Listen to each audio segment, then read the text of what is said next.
اور 10 اپریل کے بعد ان کی حکومت تو ختم ہو گئی مرکز میں، لیکن پھر بھی ان کی ایک بہت بڑی تعداد موجود تھی. تو اب انہوں نے میدان خالی چھوڑا اور اپنے قومی اسمبلی کے ممبران کو قومی اسمبلی سے باہر کر دیا اور اس کے لیے بہت زور لگایا. اور جب ان کے استعفیٰ منظور ہو گئے پھر کہا کہ نہیں، اب ہمیں دوبارہ وہاں پر بلایا جائے اور ہمارے استعفوں کو نامنظور کیا جائے. دونوں صوبوں میں حکومت ختم ہو گئی تو خوشی کے ساتھ انہوں نے جشن بھی منایا. تو یہ جو آج یک طرفہ ٹریپک ہے یا ون ولنگ ہے جو حکومت کر رہی ہے، اس کے مواقع بھی پی ٹی آئی نے ان کو دی تھی. اور جہاں بھی اپوزیشن نہ ہو، جس طرح اس وقت قومی اسمبلی میں کوئی اپوزیشن نہیں ہے، تو وہ پھر جمہوری نظام نہیں ہوا. وہ ون وے ٹریفک ہے، آپ اس کو امریت کہتے ہیں، کہ جو آپ کے دل میں آ جائے، جو آپ کی خواہش ہو، جو آپ کا لفظ ہو، بس وہ قانون ہو اور نظام ہو. جہاں تک الیکشن کمیشن کی بات آپ نے کی ہے، تو جماعت اسلامی شروع سے یہ چاہتی ہے کہ الیکشن کمیشن انتظامی لحاظ سے بھی با اختیار ہو اور مالی لحاظ سے بھی با اختیار ہو. اس لیے کہ الیکشن کے لیے جب یہ دوسروں سے عملہ لیتے ہیں تو وہ عملہ کاغذوں میں تو الیکشن کمیشن کے تحت ہوتا ہے، لیکن حقیقت میں وہ اداروں کے تحت ہوتا ہے، یعنی صوبائی حکومتوں کے تحت ہوتا ہے یا وفاقی حکومتوں کے تحت ہوتا ہے. اور اس لیے ہم نے کراچی میں دیکھا کہ ان کا عملہ تو ان کا تھا، لیکن وہ صوبائی حکومت کے کہنے پر سب کچھ وہ عملہ کرتے رہے. تو ہم یہی چاہتے ہیں کہ الیکشن کمیشن جس طرح انڈیا میں اور بہت سارے جمہوری ممالک میں ہر لحاظ سے با اختیار بھی ہے، مالی لحاظ سے بھی اور انتظامی لحاظ سے بھی، تو میں اس چیز کے حق میں ہوں کہ یہاں بھی الیکشن کمیشن مالی اور انتظامی لحاظ سے مستحکم ہو، تکڑا ہو، با اختیار ہو. اور ناظرین اسی کے ساتھ ہی بڑھیں گے ایک بریک کی طرف. بریک کے بعد دوبارہ حاضر ہوتے ہیں. بریک کے بعد ایک بار پھر خوش آمدید. گفتگو کے سلسلے کو آگے بڑھاتے ہیں. سراج صاحب، آپ کو الیکشن کمیشن آف پاکستان کا رول غیر جانبدار دکھتا ہے اس پورے عرصے میں؟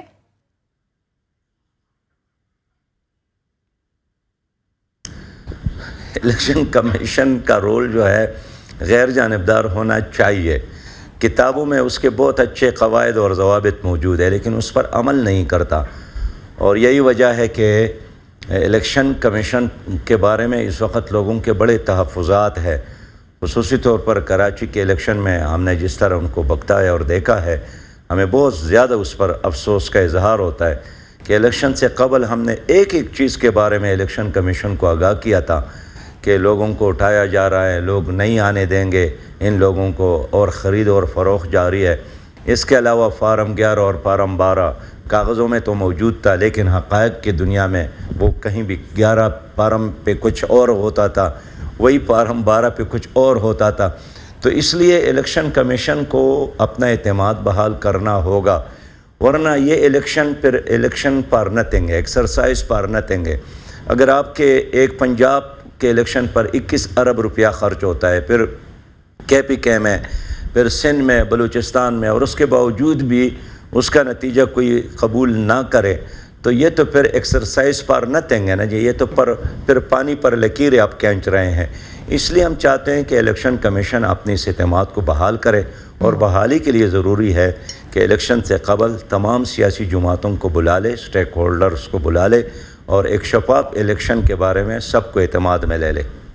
سر، آپ نے تو عدالت میں بھی یہ بات کہی تھی اور ڈائیلاگ پہ بڑا زور دیا تھا. آپ چاہتے تھے آئیڈیلی کہ تمام جو ہولڈرز ہیں وہ ایک پیج پہ نظر آئیں، وہ سارے اکٹھے نظر آئیں، اور ڈائیلاگ کے ذریعے ہی چونکہ ہر مسئلے کا حل نکالا جاتا ہے، تو اس بجائے اس کے کہ ہم ایمبیگوٹیز کریٹ ہوتے ہوئے دیکھتے، ابہام کریٹ ہوتے ہوئے فردر دیکھتے، اس کا ایک حل نکالا جاتا اور سب ایک رضامندی سے، اتفاق رائے سے الیکشنز کی طرف جاتے، ایک اچھے ماحول میں جاتے، نہ کہ ایک انتشار کی صورتحال کی طرف اس وقت ملک جا چکا ہے.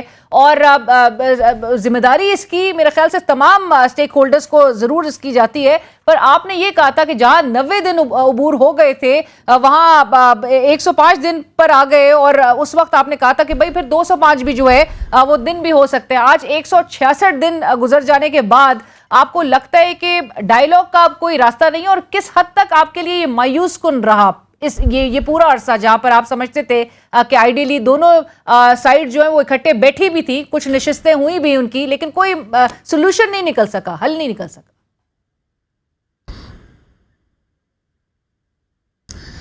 دیکھیے، اس وقت بھی میں نے یہی کہا تھا کہ الیکشن کمیشن نے جو تاریخ اعلان کیا تھا اس میں بھی انہوں نے سیاسی جماعتوں کو اعتماد میں نہیں لیا، اور سپریم کورٹ نے جو اعلان کیا تھا 14 مئی آپ کو یاد ہوگا، اس پر بھی سپریم کورٹ نے خود اعلان کیا تھا سیاسی جماعتوں کو اعتماد میں نہیں لیا، اور یہی وجہ ہے کہ نہ الیکشن کمیشن کے کہنے پہ اور نہ سپریم کورٹ کے فیصلے کے مطابق عمل ہوا۔ اس لیے یہ کسی ایک پارٹی کا کام نہیں ہے، یہ پوری قوم کے ساتھ وابستہ مسئلہ ہے۔ پہلی بات تو یہ ہے کہ سپریم کورٹ سے ہم نے یہی عرض کی نا کہ اگر ایک فرد کا مسئلہ ہو، کوئی فوجداری قانون، کوئی دیوانی مسئلہ ہو تو پھر تو ٹھیک ہے، آپ فیصلہ کریں، لیکن جس مسئلے کے ساتھ 24 کروڑ عوام کا تعلق ہے، پھر یک طرفہ طور پر اس پر اپنی مرضی کے مطابق کوئی ڈیسیجن کرنا یہ مناسب نہیں ہے۔ لیکن اس کے بعد کیا ہوا؟ اس کے بعد تو جناب زرداری صاحب نے خود بھی اعلان کیا کہ الیکشن اس وقت ہوں گے جب میں چاہوں گا۔ بلاول صاحب نے بھی کہا کہ جس طرح ہم نے کراچی کو جیتا ہے اسی طرح ہم پورے ملک کو جیتیں گے۔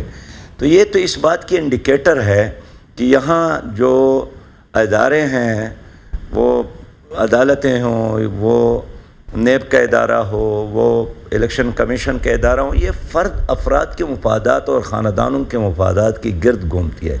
کوئی اصول، کوئی قانون، کوئی ضابطہ، کوئی آئین، کوئی روایات یہاں کوئی اہمیت نہیں رکھتا۔ میں اس لیے آج بھی کہنا چاہتا ہوں کہ اس ملک کو نہ سپریم کورٹ بچا سکتی ہے، نہ الیکشن کمیشن، نہ کوئی اور۔ اب بھی عوام ہی اس کو بچا سکتے ہیں۔ عوام کو اختیار دیا جائے اور ایک شفاف الیکشن کے لیے ماحول کو بہتر بنایا جائے۔ آپ نے بالکل ٹھیک کہا۔ عوام کو اختیار دینا کس نے ہے؟ اگین عوام کو اختیار دینا کس نے سراج صاحب؟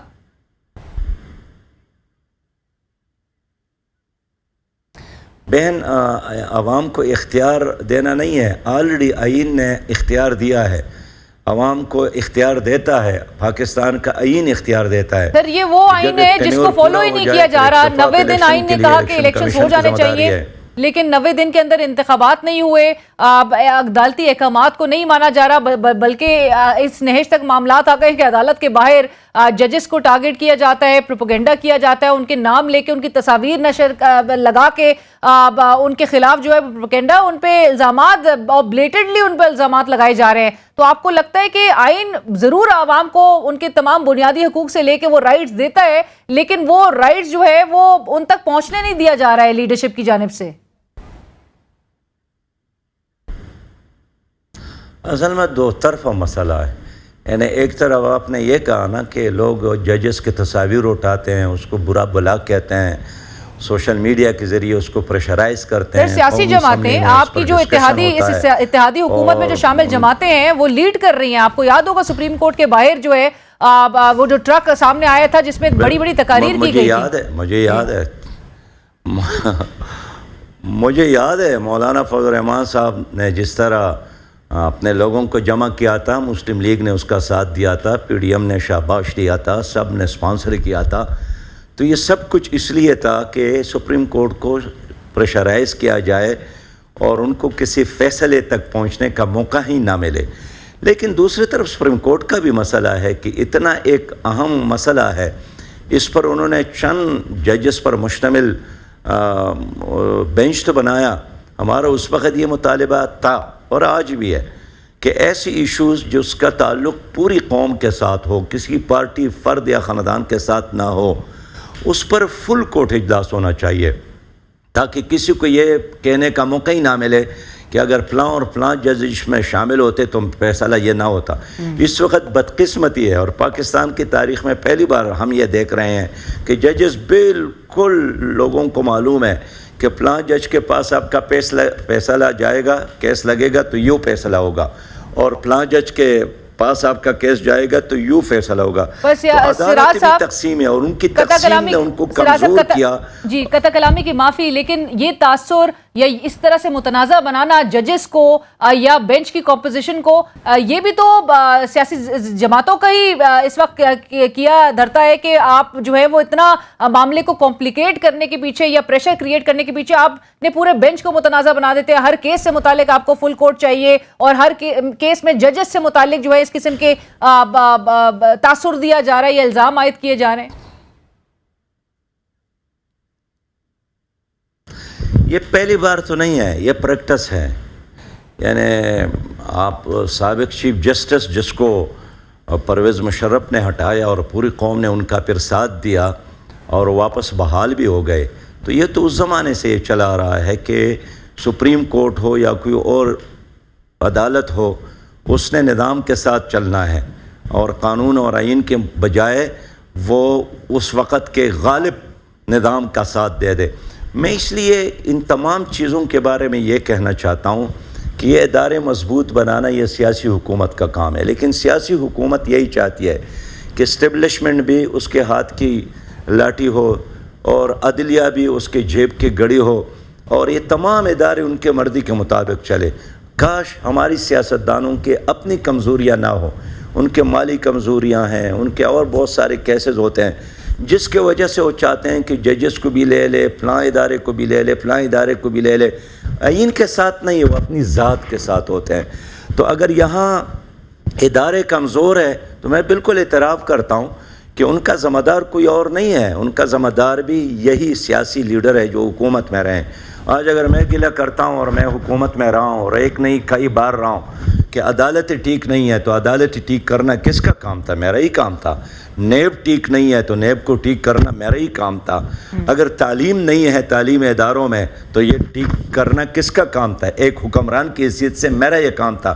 لیکن آپ دیکھیں، آج آپ عمران خان کو سنیں یا شہباز شریف صاحب کو سنیں یا زرداری صاحب کو سنیں، ان کی جو تقریریں ہیں، بیانیہ ہیں، یہ کارکردگی بیس نہیں ہے، یہ ایک دوسرے پر الزامات کی بنیاد پر ہے.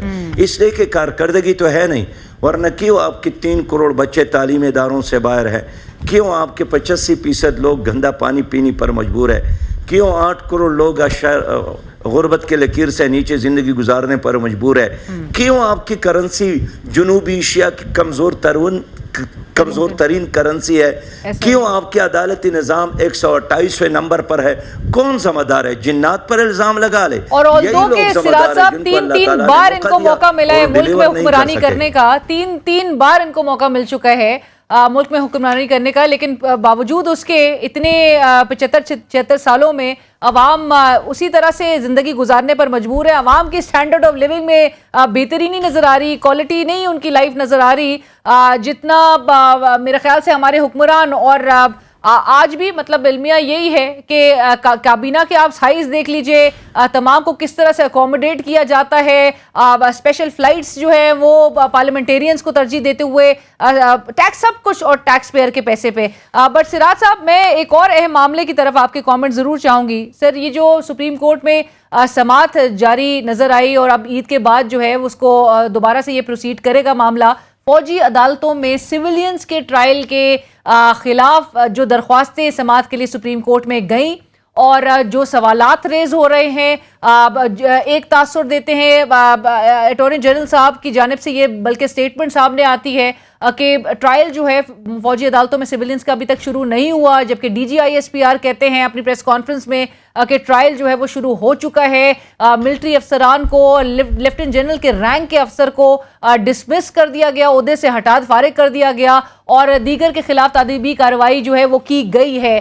سر، اتنا کچھ ہو رہا ہے، آپ کے خیال میں اور جماعت اسلامی کی پوزیشن اس وقت کیا ہے؟ آپ کو لگتا ہے کہ سپریم کورٹ کی جانب سے کوئی نہ کوئی اس معاملے پر ضرور کوئی ایک پیش رفت ہونی چاہیے اور سویلینز کے ٹرائل، آلدو کہ ہمارے پاس خصوصی عدالتیں بھی موجود ہیں، ہمارے پاس اے ٹی سی بھی موجود ہے، انسداد دہشت گردی کی عدالتیں، معاملات وہاں چلنے چاہیے؟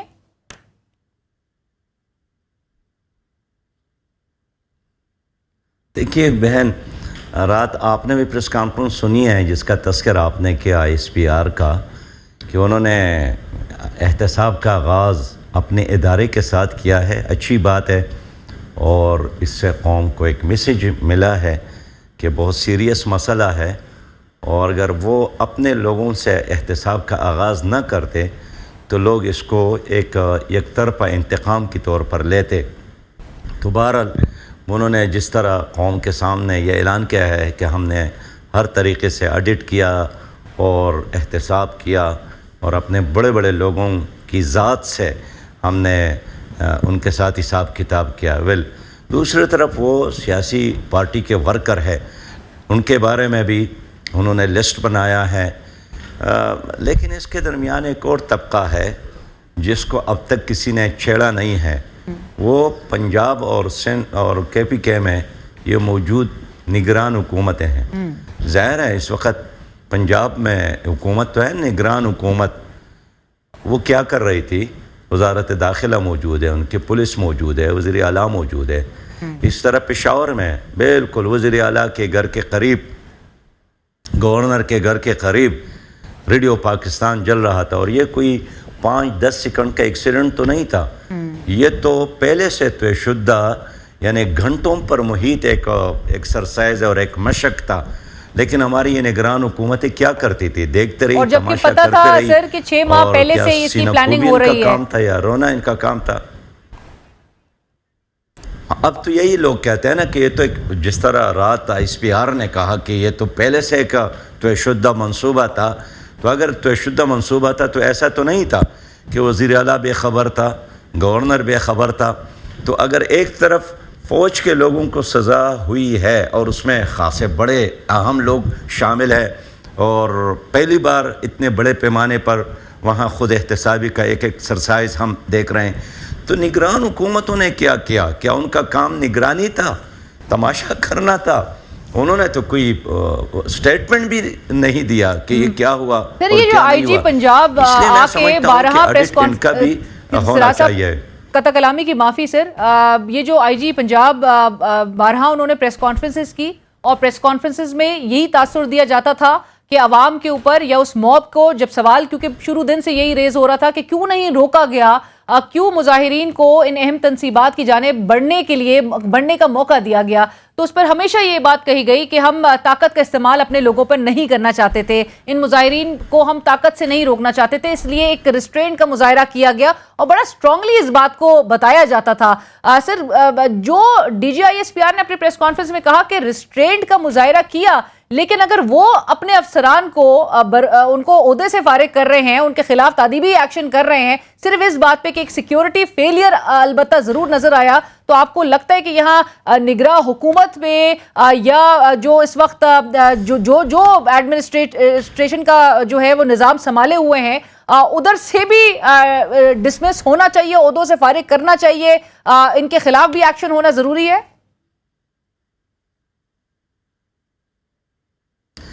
یعنی اب تک جو نگران حکومتوں کے سٹیٹمنٹ ہیں، سچی بات ہے، اس میں کوئی جان نہیں ہے، اس میں کوئی دلیل نہیں ہے۔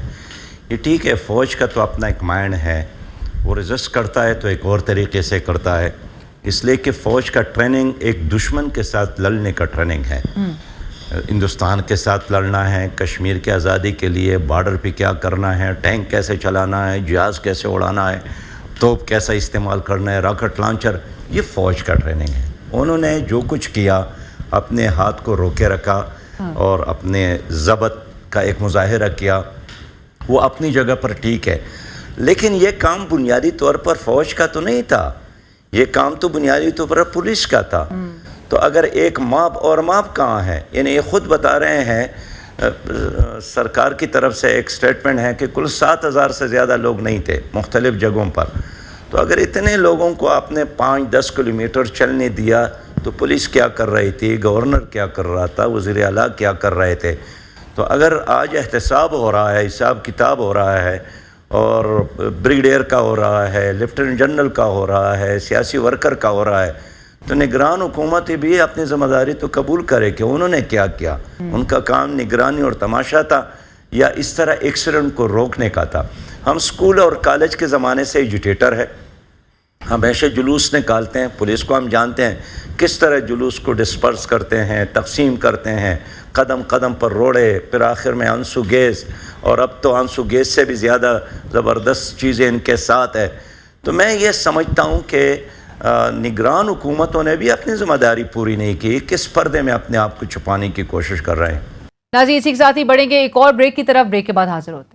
Welcome back. بریک کے بعد گفتگو کے سلسلے کو آگے بڑھاتے ہوئے آپ نے کہا کہ نگراں حکومت نے اپنی ذمہ داری پوری طرح سے ادا نہیں کی، اور سوال نیچرلی ان سے بھی ہو رہا ہے اور ان کے حوالے سے بھی کچھ نظر آنا چاہیے، کیونکہ ان کے آپ نے کہا پوزیشن بھی اتنی کلیئر نہیں نظر آئی، ان کا سٹانس اتنا کلیئر نہیں نظر آیا کہ آیا کہ کیوں ان اہم تنصیبات کو نشانہ بنانے دیا گیا. آپ کو لگتا ہے لیکن سابق وزیر اعظم کی اگر گرفتاری جس طرح سے عمل میں لائی گئی اور ایک وہ کہتے ہیں نا کہ فلو آف ایموشنز، ایک بڑے ایک ریاکشن، ایک رد عمل تھا سپورٹرز کی طرف سے، اور وہ ایک اس کے نتیجے میں اس قسم کے ثانیہ انفارچونیٹ ڈیولپمنٹ نظر آئی جہاں پہ عوام مشتعل ہو گئی. اگر گرفتاری نہ ہوتی اور جس طریقے سے ہوئی اس طرح سے نہ ہوتی تو عوام اس طرح مشتعل نہیں ہوتے، یا پھر آپ سمجھتے کہ ابھی سوسائٹی میں اتنی پولرائزیشن بڑھ چکی ہے کہ اسی قسم کا ریاکشن نظر آنا تھا؟ اور جو یہ ذکر کر رہے ہیں کہ جی پلاننگ ان کی طرف سے ایک سیاسی جماعت جو ہے وہ پلاننگ کر رہی تھی گزشتہ 6 ماہ سے، تو ماسٹر مائنڈز بھی موجود ہیں، پلانرز بھی موجود ہیں، بیٹرز بھی موجود ہیں، اور ایک منظم سازش کے تحت یہ کچھ کیا جا رہا تھا.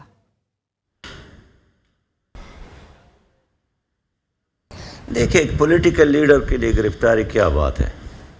کون سا ایسا لیڈر ہے جو گرفتار نہ ہوا ہو اور جس نے قید میں کچھ وقت نہ گزارا ہو؟ ایک پولیٹیکل ورکر کے لیے تو جیل بذات خود تربیت کا ایک ذریعہ ہے.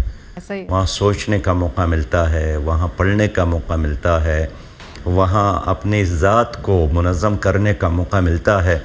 اس لیے ایک مسلمان کی حیثیت سے بات کروں تو ہمارے تاریخ میں تو یہ اس کو لوگ کہتے ہیں سنت یوسفی. یوسف علیہ السلام کو بھی جیل میں ڈالا گیا تھا. خود حضور صلی اللہ علیہ وسلم 3 سال شب ابی طالب میں معصور رہے. تو یہ کوئی نئی بات نہیں ہے. پتہ نہیں کیوں پی ٹی آئی کے لوگوں نے اس کو اتنا لیا، اتنا سیریس لیا اور اتنا سخت رد عمل دیا کہ یہ بالکل ایک انہونی ہے. نہیں، میرے خیال میں جیل جانا، واپس آنا، پھر جانا، پھر آنا.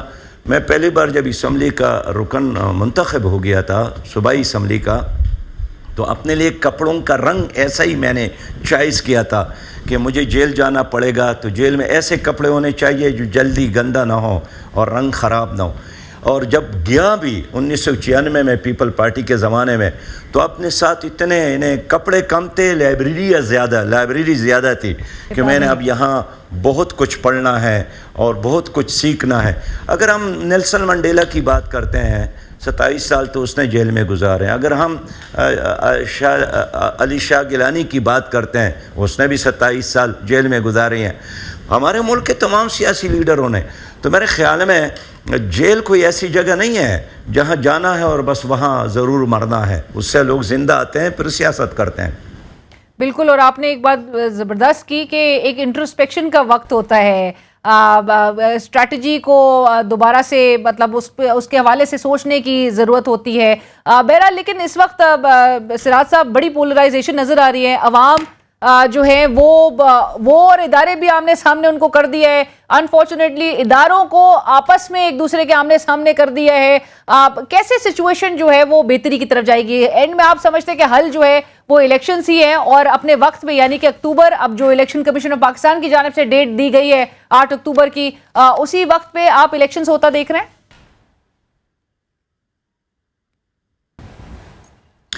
دیکھیں سسٹر، میں پھر کہوں گا 2023 میں اگر الیکشن نہیں ہوا تو پھر یہ بھی آپ کو 10 سال الیکشن کا لفظ تو آپ جانتے تو ہوں گے، لیکن یہ پھر نہیں ملے گا. میں نے پہلے کہا ہے پھر یہ سیاسی لیڈر بلدیاتی الیکشن لڑیں گے. اس لیے 2023 میں الیکشن ہونا چاہیے اور عوام کو اختیار دینا چاہیے. ٹھیک ہے، کچھ لوگ اب بھی سوچ رہے ہیں کہ کیوں نہ قومی اسمبلی میں کوئی ترمیم لائیں اور موجودہ حکومت کے عمر میں دورانیہ میں اضافہ کر لے. لیکن سراج صاحب آپ نے کہا اگر 2023 میں الیکشن نہیں ہوگا اور 10 سال کا آپ حوالہ دے رہے ہیں، ایمرجنسی پلس ایمرجنسی، کہیں نظام لپیٹنے کا تو خطرہ نہیں ہے؟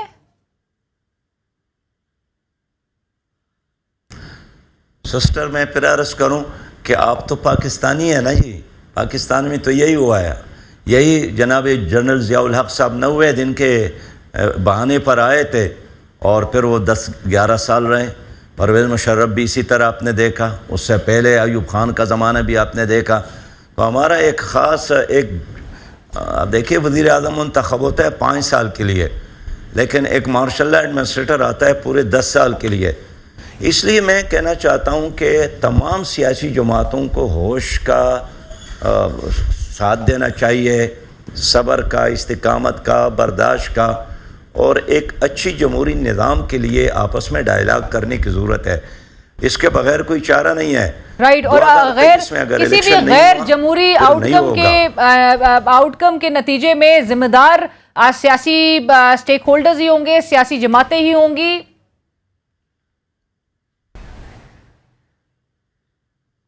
دیکھیں ماضی میں بھی جو کچھ ہوا ہے, دیکھیں 77 میں پیپلز پارٹی اور پاکستان قوم اتحاد کی لڑائیوں کی وجہ سے ضیاء الحق کو ملا, پھر 90 کے عشرے میں پیپلز پارٹی اور مسلم لیگ کی لڑائیوں کی وجہ سے پرویز مشرف صاحب کو موقع ملا, اور اب بھی اگر موجودہ برسر اقتدار ٹولے نے ہوش کے ساتھ صحیح فیصلے نہیں کیے اور اپنی خواہشات کا اور اپنی مفادات کی قربانی نہیں دی, پھر یہی ہوگا. اس لیے ہم چاہتے ہیں کہ الیکشن ہو اور شفاف الیکشنز ہوں اور شفاف الیکشنز ہوں, اور یہی ملکی مسائل سے بالنے کا واحد راستہ ہے. تھینک یو سو مچ, بہت شکریہ آپ کا سراج الحق صاحب ہمیں جوائن کرنے کے لیے. امیر جماعت اسلامی جناب سراج الحق صاحب اس وقت ہمارے ساتھ پروگرام میں شریک تھے, جنہوں نے کہا کہ مفادات جو کہ سیاسی جماعتوں کا فوکس نظر آتا رہا ہے, اور یہ جو اس وقت پی ڈی ایم کے اتحاد میں بھی تمام سیاسی جماعتیں ہیں, یہ اس سے ہٹ کر اس وقت عوام کا سوچتے ہوئے شفاف الیکشنز اور بر وقت انتخابات ضروری ہیں تاکہ ملک کو مسائل سے باہر نکالا جا سکے, اور عوام